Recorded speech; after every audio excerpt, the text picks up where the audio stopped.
साथियों नमस्कार। पराग सिंघल आगरा से।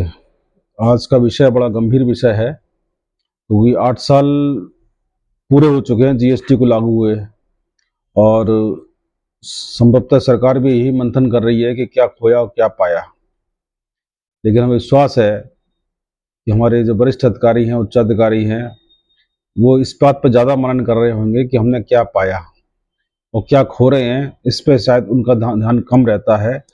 तो अगर ये ध्यान जाता कि क्या खोया हमने पिछले 8 सालों में, ये हो सकता है कि प्राप्ति और खोने की रेशो में बहुत बड़ा अंतर हो, लेकिन इस पे विचार अवश्य करना चाहिए कि क्या खोया।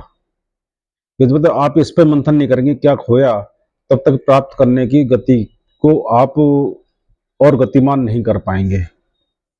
साथियों थोड़ा सा मैं आपको डिटेल में बता देता हूँ, लेकिन मैं आपसे अनुरोध करूंगा कि पूरी वीडियो सुनेंगे तो आपकी परेशानी को ही मैं संकलन करके आपके सामने रख रहा हूँ। और देखने के बाद में लाइक जरूर कर दीजिएगा और अपने साथियों को शेयर कर देना। और जिन साथियों ने मेरी वीडियो को सब्सक्राइब नहीं किया वो सब्सक्राइब कर दीजिएगा। साथियों पहले तो हम देख लेते हैं कि जीएसटी के अंदर हमने जो जीएसटी में सरकार जो 8 साल से काम कर रही है उसमें क्या कमियां अभी दिखाई पड़ रही हैं। मैं आपको बता दूं कि ये जो मेरे संकलन किया है इसमें बहुत महत्वपूर्ण भूमिका निभाई है मेरे अग्रज, मेरे प्रेरणा स्रोत संतोष गुप्ता जी, जो कानपुर के हैं। और भी साथी लोग मेरे को डिस्कस करते रहते हैं। दिक्कतें क्या हैं कि पोर्टल में जो टेक्निकल ग्लिचेज है अभी तक खत्म नहीं हो पाई हैं। रिटर्न जो है वो रिवाइज करने की सुविधा जीएसटी में दे दी गई है, 2 में आईएमएस दे दी गई, लेकिन आधा अधूरा है। पोर्टल पर नोटिस जारी नहीं हो रहा है, और अगर जारी नहीं हो रहा है या अपील एडमिट नहीं हुई है और व्यापारी कोई जवाब सप्लीमेंट्री जवाब देना चाहता है तो जवाब हम व्यापारी अपलोड नहीं कर सकता है। इतना ही नहीं, जीएसटी के अंतर्गत जो वसूली विभाग मान रहा है कि ये बकाया है और वसूली करनी है हमें, तो उस वसूली के लिए पोर्टल पे नोटिस इशू करा नहीं करा पता नहीं है, लेकिन बैंक में जाके सीधे अटैचमेंट चालू कर देना वो सब चल रहा है। इलेक्ट्रॉनिक कैश लेजर में बैलेंस है, क्रेडिट लेजर में बैलेंस है, फौरन जब्त कर लो। मैं ये कह सकता हूं कि वैसे तो हमारा उत्तर प्रदेश में बुलडोजर बड़ा फेमस शब्द है, पूरे विश्व में जाना था बुलडोजर। लेकिन जो विभाग जो कार्रवाई कर रहा है उसमें ये कह सकता हूं कि व्यापारियों पे बुलडोजर नहीं चल रहा है, बाकी सारे काम चल रहे हैं। जीएसटी नियमावली जो है उसमें 79(1)(c) के अंतर्गत वसूली का प्रयोजन जो है, वसूली की व्यवस्था है, उसके लिए आदेश जारी किया था डीआरसी 13 में। लेकिन लिमिट क्रॉस तब हो गई कि विभाग के अधिकारी बैंक खाता पूरी तरह अटैच कर लिया, टैक्स, इंटरेस्ट, पेनल्टी वसूल कर ड्राफ्ट बना चुके हैं। उसके बावजूद सेक्शन 79 के अंदर डीआरसी 16 जारी करके और स्टॉक को भी जब्त कर रहे हैं।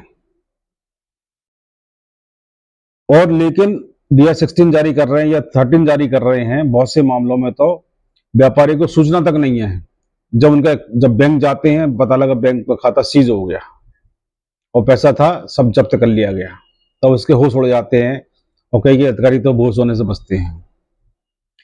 जबकि अब जैसे बहुत चीज क्या होता है कि अपील करनी है, अपील को जो है हमने अपील दाखिल कर दी, अपीलेट ने या माननीय उच्च न्यायालय ने पूर्ण वकील स्वीकार कर लिए या पार्टली स्वीकार कर ली है, और अपीलेट ट्रिब्यूनल जो अभी बना नहीं है, 8 साल बीत गए हैं, तो ये कह दिया गया बहुत से निर्णयों में कि भाई आप 10% जमा कर दीजिए और 10% एडिशनल जमा कर दीजिए प्री डिपॉजिट ग्रुप में, तो आपकी अपीलेट जैसे शुरू होगा तब आपका अपील स्वीकार कर ली जाएगी और सुनवाई कर ली जाएगी। लेकिन अधिकारियों को मतलब नहीं है, उन्होंने सेक्शन 79 बना हुआ है, उसमें डीआरसी 013 किया और वसूली कार्रवाई शुरू कर दी, यह स्टॉक का अटैचमेंट कर दिया। और इस मामले में मैं कहने में संकोच नहीं है और थोड़ा मुझे झिझक भी हो रही है, उत्तर प्रदेश का नाम जब आ रहा है, इस मामले में उत्तर प्रदेश हमारा राज्य सबसे आगे है। कि वसूली भी करो, स्टॉक जब्त भी करो, स्टॉक को भी अटैच कर लो। इस मामले में मेरे झांसी के मित्र हैं वीरेंद्र रावत जी, उन्होंने भी बताया। अंकुर गंगल हैं, अलीगढ़ के हैं, और एक पूर्व विधायक अशोक कंसल जी मुजफ्फरनगर डीएम उमेश मिश्रा से मिले भी। उन्होंने भी सारी स्थिति अवगत कराई उनको कि साहब बैंक खाता अटैच कर लिया, क्रेडिट लेजर में बैलेंस अटैच कर लिया, उसके बावजूद सब्र नहीं हुआ विभागीय अधिकारियों को, तो साहब व्यापारी की 5 गांठें सीज कर दी गई, अटैच कर दी गई। भाई ये क्या मतलब है? कितनी वसूली करोगे?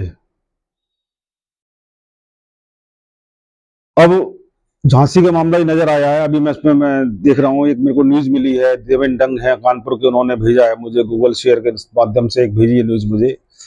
उसमें लिखा है कि साहब 5,000 वसूली थी तो व्यापारी की स्कूटी जब्त कर ली। एक व्यापारी पे 10,000 बकाया था तो उसका सोफा सेट जब्त कर लिया, कोई नोटिस जारी नहीं किया। यदि ये मामले सब सही हैं, क्योंकि संभवतः है सही, क्योंकि हमारे प्रमुख सचिव एम देवराज जी बैठे हुए हमारे प्रदेश में, निहायत ईमानदार समर्पित अधिकारी हैं, उनकी न्याय ईमानदारी पे कोई शक नहीं कर सकता है, समर्पण पे कोई शक नहीं कर सकता है, लेकिन उन्होंने वसूली का ऐसा लोभ प्राप्त हो गया है कि राजस्व लाओ, राजस्व लाओ, राजस्व लाओ, कैसे भी लाओ। लेकिन मैं प्रश्न करना चाहता हूं कि आपके इतने प्रयासों के बावजूद भी क्या प्रदेश का राजस्व बढ़ा? और स्थिति यह है कि उत्तर प्रदेश आज भी 8वें 9 नंबर पर आ रहा है रेवेन्यू कलेक्शन में। तो ये मैं कह सकता हूं कि फलकों पे काम हो रहा है, केवल वसूली पे काम हो रहा है। बाकी क्या कमियां हैं जीएसटी में, कैसे सुधार करना चाहिए, कैसे मोटिवेशन करना चाहिए, कैसे सुरक्षा देनी चाहिए, कैसे हम व्यापारियों को प्रोत्साहन करें, उस पर मतलब नहीं है। एक ही टारगेट, एक ही लक्ष्य, एक बिंदु कार्यक्रम, वसूली करो, वसूली करो, वसूली करो, बस। तो साथियों, मैं आपके सामने रखा है, बहुत से साथी मेरी बात से स्वीकार नहीं करेंगे, सहमत नहीं होंगे, विभागीय अधिकारी तो बिल्कुल सहमत नहीं होंगे, लेकिन मन में प्रश्न अलग छोड़ रहा हूं कि क्या ये प्रक्रिया सही है विदाउट इंफॉर्मेशन? क्योंकि सेक्शन 169 भी कहता है कि आपने विभाग जैसे कहता है कि सब हमने ईमेल पे भेज दिया, तो एक्ट का सेक्शन 169 कहता है कि ईमेल पे भेजा गया सूचना भी सफिशिएंट नहीं है। पुनः पुरानी प्रक्रिया सेल टैक्स में थी, वेट में थी कि आप नोटिस डाक से ही भेज सकते हैं, चस्पा भी करा सकते हैं। वो भी अगर कराते हैं तो आपकी ईगो हर्ट नहीं होगी, क्योंकि सरकार व्यापारी, प्रदेश का व्यापारी प्रदेश को राजस्व दे रहा है, अपनी जेब से दे रहा है, on the behalf of government consumer से वसूल करके दे रहा है। उसको आपको तनख्वाह नहीं दे रहे हैं, कोई इंसेंटिव नहीं दे रहे हैं, तो वो तो ऑब्लिगेशन है नहीं सरकार का कि सब व्यापारी हम पे वसूल कर दे रहा है, बस तुमने चोरी करी, वसूली करो, वसूली करो, बस। धन्यवाद, नमस्कार, जय हिंद, जय भारत।